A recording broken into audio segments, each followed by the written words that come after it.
Kerajaan Ringin Anom berada di wilayah Ngawi, Jawa Timur.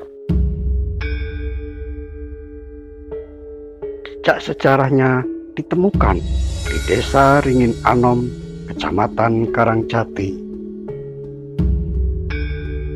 Namun, seiring adanya pemekaran wilayah, desa tersebut sekarang masuk wilayah Kecamatan Pangkur. Kerajaan Ringin Anom diperintah oleh Raja Aryo Seto. Prabu Aryo Seto adalah seorang raja yang adil dan bijaksana. Ia mempunyai seorang putri yang rupawan yang bernama Putri Kemuning. Sesuai dengan namanya, tubuh sang putri sangatlah harum bagaikan bunga kemuning. Suatu hari, Putri Kemuning tiba-tiba terserang penyakit aneh. Tubuhnya yang semula berbau harum tiba-tiba mengeluarkan bau yang tidak enak. Melihat kondisi putrinya itu, sang Prabu menjadi sedih karena khawatir tak seorang pun pangeran ataupun pemuda yang mau menikahi putrinya itu.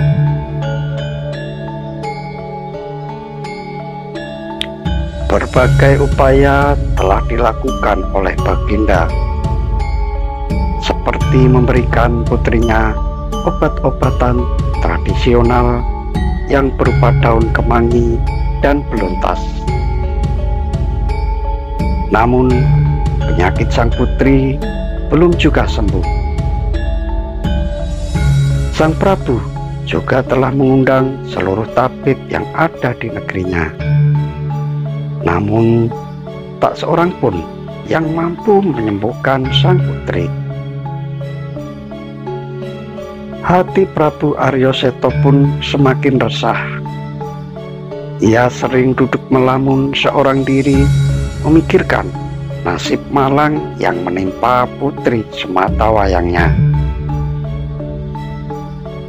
Suatu ketika, tiba-tiba terlintas dalam pikirannya untuk melakukan semedi dan meminta petunjuk kepada Sang Hyang Widi agar penyakit langka yang menimpa putrinya itu dapat disembuhkan.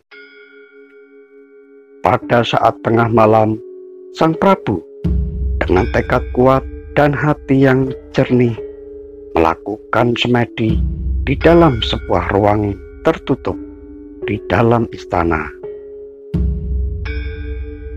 Pada saat Baginda larut dalam semedi, tiba-tiba terdengar suara bisikan yang sangat jelas di telinganya.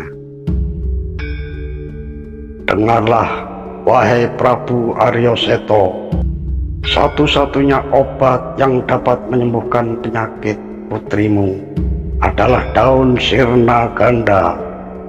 Daun itu hanya tumbuh di dalam gua di kaki Gunung Arga Dumadi yang dijaga oleh seekor ular naga sakti dan selalu menyemburkan api dari mulutnya."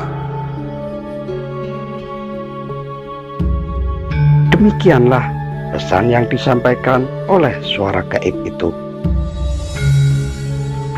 Keesokan harinya, Prabu Aryo Seto segera mengumpulkan seluruh rakyatnya di alun-alun untuk mengadakan sayembara. "Wahai seluruh rakyatku, kalian semua tentu sudah mengetahui perihal penyakit putriku. Setelah semalam bersemedi, aku mendapatkan petunjuk bahwa putriku dapat disembuhkan dengan daun sirna ganda yang tumbuh di gua di kaki Gunung Arga Dumadi.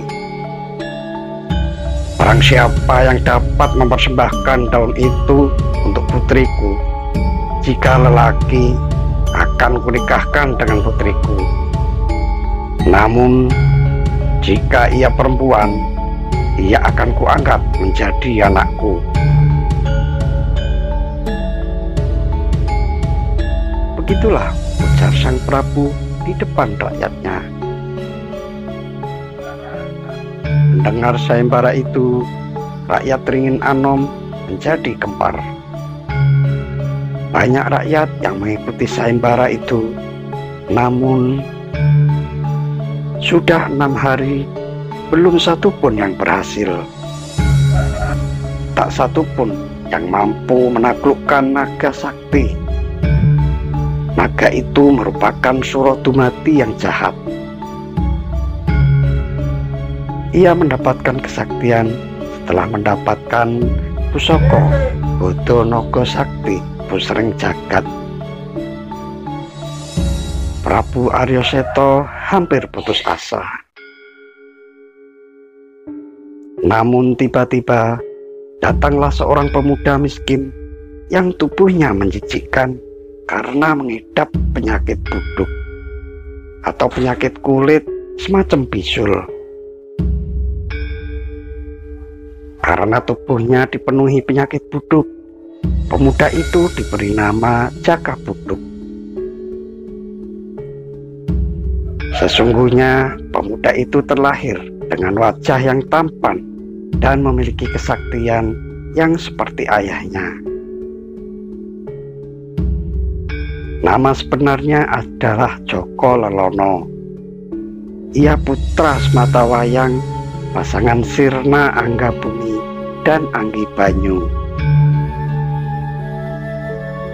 Sirna Anggabumi seorang pendekar sakti, tetapi memilih hidup sederhana di desa Melawi. Namun pada usia balita, Joko Lelono mengalami penyakit buduk. Menurut kepercayaan masyarakat, penyakit itu sebagai dampak dari kebiasaan ayahnya yang suka berkelana dan bersemedi untuk mendapatkan ilmu dan kesaktian tingkat tinggi. Joko Lelono atau yang dikenal dengan nama Joko Buduk mewarisi sifat rendah hati dan ahli ulah kanuragan seperti ayahnya. Namun karena mengidap penyakit buduk sejak kecil, hidupnya jadi terkucil. Setelah ayahnya terbunuh dalam pertarungan dengan Surodumati di Gua Argodumati, Joko Buduk tinggal di desa terpencil bersama ibunya. Tak seorang pun tahu bahwa sesungguhnya ayah Joko Buduk meninggal dan jasadnya berubah menjadi tumbuhan yang bernama Sirna Ganda di Gua Argodumati.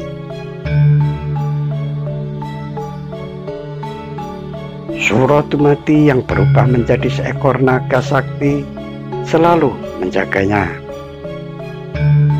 Naga itu selalu menyemburkan api untuk menyerang siapapun yang mendekati Gua Argodumati.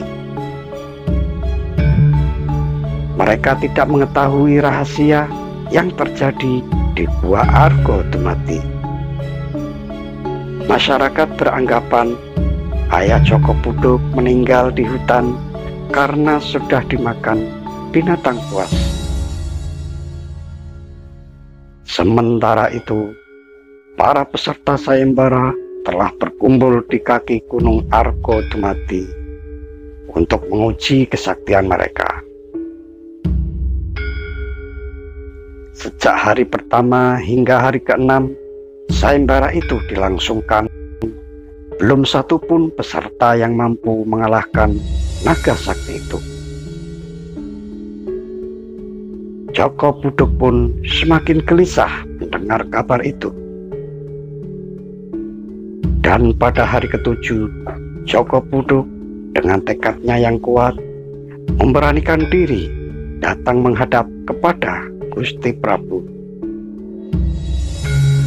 Di hadapan Prabu Aryaseta, ia memohon izin untuk ikut serta dalam sayembara itu.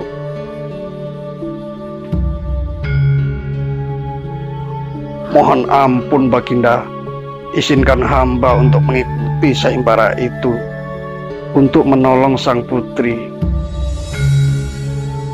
Begitu pinta Jakapuduk. Prabu Aryoseto tidak menjawab. Ia terdiam sejenak sambil memperhatikan Jakapuduk yang tubuhnya dipenuhi bintik-bintik merah. Siapa kamu, hai anak muda? Dengan apa kamu bisa mengalahkan naga sakti itu? Begitu tanya sang Prabu. Hamba Jakapuduk Baginda. Hamba akan mengalahkan naga itu dengan keris pusaka hamba ini,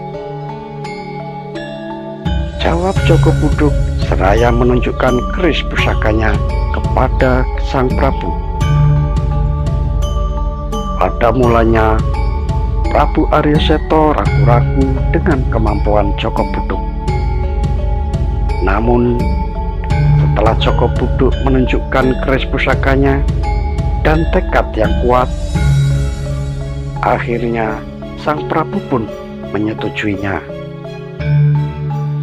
Baiklah Jakapuduk, karena tekadmu yang kuat, maka keinginanmu kuterima. Semoga kamu bisa berhasil. Begitu ucap sang Prabu. Jakapuduk pun berangkat ke Gunung Argodumati dengan tekad yang membara.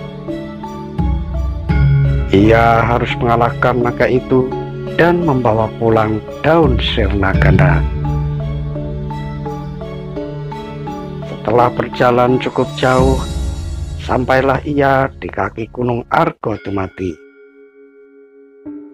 Dari kejauhan, ia melihat semburan-semburan api yang keluar dari mulut naga sakti penghuni gua. Ia sudah tidak sabar ingin membinasakan naga itu dengan keris pusakanya. Jakapuduk melangkah perlahan mendekati naga itu. Begitu ia mendekat, tiba-tiba naga itu menyerangnya dengan semburan api. Jakapuduk pun segera melompat mundur untuk menghindari serangan itu. Naga itu terus bertupi-tupi menyerang sehingga Jakapuduk terlihat sedikit kewalahan. Lama-kelamaan kesabaran Jakapuduk pun habis. Ketika naga itu lengah, Jakapuduk segera menghujamkan kerisnya ke perut naga itu. Darah segar pun memancar dari tubuh naga itu dan mengenai tangan Jakapuduk. Sungguh ajaib, tangan Jakapuduk yang terkena darah naga itu segera menjadi halus dan bersih dari penyakit buduk. Melihat keajaiban itu, Jakapuduk semakin bersemangat ingin membinasakan naga itu. Dengan gesitnya, ia kembali menusukkan kerisnya ke leher naga itu hingga darah memancar dengan derasnya. Naga sakti itu pun tewas seketika. Jakapuduk segera mengambil darah naga itu lalu mengusapkan ke seluruh badannya yang terkena penyakit buduk. Seketika itu pula seluruh badannya menjadi bersih dan halus. Tak sedikit pun bintik-bintik merah yang tersisa.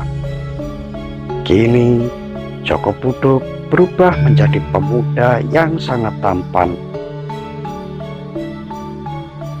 Setelah memetik beberapa lembar daun sirna ganda di dalam gua, Jakapuduk segera pulang ke istana. Dan setibanya di istana, Prabu Aryoseto pun tercengang ketika melihat Jakapuduk yang kini kulitnya menjadi bersih dan wajahnya berseri-seri. Sang Prabu hampir tidak percaya jika pemuda di hadapannya itu adalah Joko Buduk. Sang Prabu pun kemudian bertanya, "Hai anak muda, siapa kau ini?"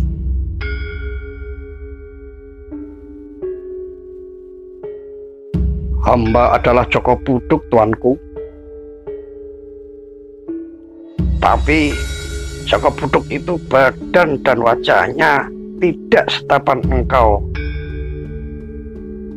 "Inilah karunia dewata, tuanku. Tubuh dan wajah hamba berubah karena mandi darah Sinaga Sakti." Kemudian Joko Buduk pun menceritakan pengalamannya sewaktu melawan ular naga sakti. Mendengar cerita tersebut, Prabu Arya Seta pun merasa senang sekali. Putri Kemuning segera memakan daun sirna ganda. Lalu sehabis makan terjadilah suatu keajaiban. Putri Kemuning menjadi sehat kembali, dan kini bau keringat Putri Kemuning sangat harum. Prabu Arya Seta pun menetapkan Joko Buduk sebagai pemenang sayembara tersebut. Sesuai dengan janjinya, Sang Prabu segera menikahkan Joko Buduk dengan putrinya, yakni Putri Kemuning. Selang beberapa lama setelah mereka menikah, Prabu Arya Seta pun meninggal. Maka Joko Buduk pun dinobatkan menjadi pewaris tahta kerajaan Ringin Anom. Joko Buduk dan Putri Kemuning pun kemudian hidup berbahagia. Demikianlah cerita legenda Joko Buduk dan Putri Kemuning dari daerah Ngawi, Jawa Timur. Pelajaran yang dapat dipetik dari cerita di atas diantaranya adalah keutamaan sifat pemberani dan pandai menepati janji. Sifat pemberani ditunjukkan oleh Joko Buduk yang tidak gentar melawan naga sakti. Berkat keberaniannya, ia berhasil mengalahkan naga itu dan mengambil daun sirna ganda untuk mengobati penyakit sang Putri Kemuning.